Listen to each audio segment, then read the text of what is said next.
سلام بچه ها، وقتتون بخیر باشه. امیدوارم که حالتون عالی باشه. متاسفانه توی دو شب پیش یکی از بزرگترین ریزش های تاریخ کریپتو اتفاق افتاد و حدوداً 19 میلیارد دلار فقط توی یک شب لیکوید شدن. توی این ویدیو میخوایم بررسی بکنیم علتشو و اینکه الان چه کاری انجام بدیم. درسای زیادی توی این ویدیو با هم دیگه میگیریم. امیدوارم بعد از این ویدیو جور دیگه به این اتفاق نگاه بکنین و بعدش بتونین سودای خیلی بهتری از این بازار بگیریم بدون اینکه این اتفاق براتون بیفته. وقتی که یه همچین اتفاقی توی کل جهان میافته و مثلا یه طرفه خیلی زیادی میخواد افزایش پیدا بکنه، خیلی از سرمایه‌گذارای بزرگ میان میترسن که خب یه همچین اتفاقی داره میافته و یه سرمایه خب سنگینی توی بازارهای پر ریسک مثلا بازار کریپتو دارن، میان و این سرمایه‌شون رو خارج میکنن و میبرن حالا تو بازارهای کم ریسک تر مثلا مثل طلا، حالا یا بازارهای دیگه. برای همین یه همچین ریزشی اتفاق میافته و خب بخوام بهتون بگم پول بزرگ خارج میشن، ترس ایجاد میشه، خیلی ها میترسن، خیلی از پوزیشن ها استاپ میخورن، خیلی ها لیکوید میشن و همین شکلی که قیمت داره میاد پایین یه موج ترسی رو به وجود میاره و یه لوپ منفی همین شکلی پشت سر هم ایجاد میشه و باعث میشه که بیان و خیلی ها خارج بشن از بازار. بریم با همدیگه روی چارت بررسی بکنیم که چقدر ریزش داشتن. الان چارت بیت کوین رو میبینیم که از اون ریزشی که انجام داد حدوداً 16% 17% بچه تو یک شب ریزش کرد و خب این عدد خیلی بزرگیه، تازه برای بیت کوینی که دیگه از همشون یه جوری امن‌تره و حالا یه مارکت کپ بزرگتری نسبت به کل بازار داره. فرضاً ما بیایم اینجا کاردانو رو بیاریم ببینیم از همون جا حساب بکنیم یه چیزی حدود 66% 70% ریزش داشته. خب فرضاً برای کسی که یه همچین ارزی رو داره 60-70% ریزش خب خیلی ترسناکه و ممکنه مثلا میگم خیلی ها اینجا وقتی داشته ریزش میکرده از ترس بیان خارج بشن و بازار برن بیرون. حالا مثلا ارزهای دیگه هستن مثلا تون که 80% حدوداً تو همون روز ریزش کرده و خب این خیلی مبلغ زیادیه. ببین بچه ها، اول از همه ما باید بدونیم که خب چه اتفاقی افتاده. این یه نوع بحران مالیه و بحران مالی همواره بوده همیشه توی بازار مالی. مثلا بحران مالی تایمی که کرونا اومد و خب بیت کوین توی چند روز حدوداً نزدیک 50% ریزش کرد و تمام این بحرانا بوده و هستش. حالا نه فقط برای کریپتو، مثلا یه صرافی بود FTX که ورشکسته شد یادتون باشه. سال 2000 برای خب بورس بود، سال بورس حدوداً 1929 80% بورس آمریکا ریزش کرد و خب اینا یه سری بحرانه مالیه که پیش میاد کاملا و این چند وقته فاصله شون داره خیلی کمتر میشه. یعنی دقت بکنید قبلا فاصله این بحرانه مالی خیلی بیشتر بود، خیلی بیشتر طول میکشید مثلا یه همچین اتفاقی بیفته، ولی الان نه، الان خیلی سریعتر داره این اتفاق میافته. چرا؟ خب همه چیز اومده و یه جوری تکنولوژی پیشرفت کرده، خیلی راحت مثلا یه حرفی رو میتونن بیان مثلا توی توییت بزنن، از اون ور خیلی راحت میتونن مردم بیان خرید و فروش بکنن. خب کی فکرشو میکرد همچین اتفاقی بیافته؟ من و شما هیچ کدوم هیچ فکر رو نمی‌کردیم که همچین اتفاقی بیفته و الان که این ویدیو رو می‌بینی شاید خب ضرر خیلی زیادی کرده باشی، شاید ضرر نکرده باشی، شاید مثلا اثبات داشتی الان توی ضرری، همچنان توی ضرری. یه موردی که خیلی مهمه بچه‌ها، شما وقتی که حالا وارد بازار مالی میشین باید اینو بدونین که برنامه‌تون چیه. فرضاً شما اومدین الان توی مثلا این قسمت، بذارم تایمش رو ببرم بالاتر، فرضاً اومدین اینجا یک خرید انجام دادین، اینجا یک خرید انجام دادین، مثلا پله اینجا یک خرید انجام دادین. خب شما باید بدونید اول از همه من این خریدی که انجام دادم حالا مثلا تا چه زمانی میخوام نگهش دارم، تا چقدر رفت بالا نگهش دارم. از اون سمت باید یه برنامه واسه خارج شدن از این معامله‌ای که کردین داشته باشین دیگه. حالا اگر مثلا پوزیشن شما فیوچرز، خب قطعا باید یک استاپ داشته باشین که قیمتی که اومد پایین استاپ لاس شما بخوره.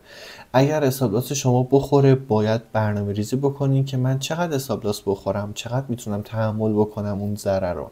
از سمت دیگه اگر اثبات، خب مثلا شما اثبات دارین کار میکنین تو ضرر، حالا مهم نیستش، ممکنه که مثلا برگرده بالاتر، ممکنه هم که بخواد همین شکلی دوباره ریزش بکنه.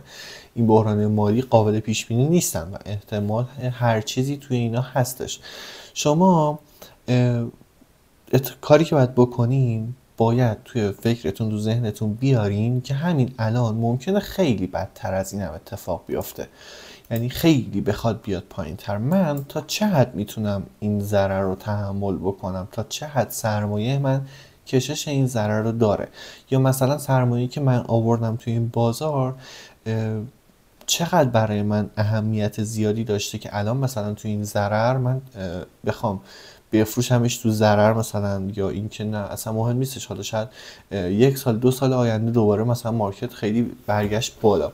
از سمت دیگه یه چیز دیگه هم که باید توجه بکنی بچه‌ها، توی تایم بالا، حالا من بیت کوین رو بیارم، ببین تو تایم بالا هنوز اتفاق خاصی نیفتاده روی بیت کوین و یک ترند سودی رو داره و اینا مثلا میتونه یه سری دستکاری باشه که مثلا تو بازار مالی پیش میاد. مثلا بارها شده که همین آقای ترامپ اومده گفته همین طرفه ها رو، فرداش اومده پشیمون شده گفته که نه مثلا ولش کن نمیخوام. خب این حالا من نمیگم چه کاری انجام میدن، ولی خب شما فرض بکنید یه سیگنال خیلی مهمه تو بازار، الان من بیام یه توییت بزنم، یه تعرفه ای رو بخوام بذارم، یه ریزشی بکنه تو کف بخرم، دوباره مثلا بخواد بره بالاتر. ببین یه چیزی رو بهت بگم، اگر استراتژیت جوریه که برای مثلا این شکلی که شما الان یه معامله باز میکنی، خب استاپ لاس مثلا معاملت اینجاست، خب استاپ لاس معاملت مثلا تو این قسمته، اگر قیمت بیاد استاپ لاس تو بزنه، خب تو میدونی که فرضاً طبق مدیریتی که داری 1-2% حالا 5% فرق نمیکنه دیگه، طبق مدیریتی که داری ضرر میکنی و میدونی و از این آگاهی. خب هیچ، اگر جوریه که وقتی بیاد قیمت به ضررت برسه، قراره که ببخشید دور از جون بدبخت بشی، بیچاره بشی، بگی که مثلا وای چرا این اتفاق افتاد، دیر یا زود این اتفاق میافته. یعنی الان نیافته، 1 هفته بعد میافته و یک چیزی که باید خودتو براش آماده بکنی، چون تو هیچ پلن مشخصی نداری و حتما نابود میشی. این یه چیزی که تو بازار مالی حتمیه و تو باید واسهش پلن داشته باشی، واسه استابت پلن داشته باشی، واسه هر کاری که انجام میدی تو بازار مالی پلن داشته باشی. و یک جمله هستش که میگه مهم نیست چند بار برنده میشی، وقتی 1 بار شکست میتونه تو رو از بین ببره. پس ببین شما شاید مثلا میگم الان همه چی خوبه، سود میکنی، ولی اگر با اون 1 بار شکسته همه چیزت از بین میره، پس این اصلا خوب نیست و اون سودایی هم که داری میکنی یه شاید مثلا شادی زودگذر باشن. ببین بچه‌ها، دلیل اصلی که الان داره این بحران مالی بیشتر اتفاق میافته چیه؟ اینه که خب قبلا طرف مثلا یه خریدی داشت، میدید یه اتفاقی داره میافته، حالا خیلی هم تکنولوژی نبود، باید اگر مثلا میخواست بفروشه بعد فردا صبح پا میشد میرفت کارگزاری میفروخت. خب اینقدر فاصله بود بینش. ولی الان چی؟ طرف درجا از ترس، شاید مثلا ذهنش اون لحظه بهش دستور نده چی کار بکنه، سریع بزنه اون دکمه فروش رو، سریع بزنه اصلا ببنده همه چیزو. خب این یه چیز کاملا طبیعیه و پیش میاد، از ترس آدم کلی کار میکنه.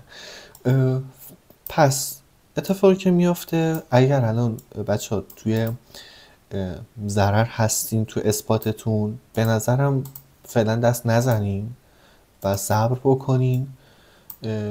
اگر که خب ضرر خیلی زیادی کردین، خب این مشکل از سمت خودتون بوده که پلن نداشتین براش، ولی ممکنه که دوباره بازار بره بالاتر، این هستش، امکانش هستش. الان مثلا شما نگاه بکنید ساختارش همچین حالتی رو میتونه داشته باشه.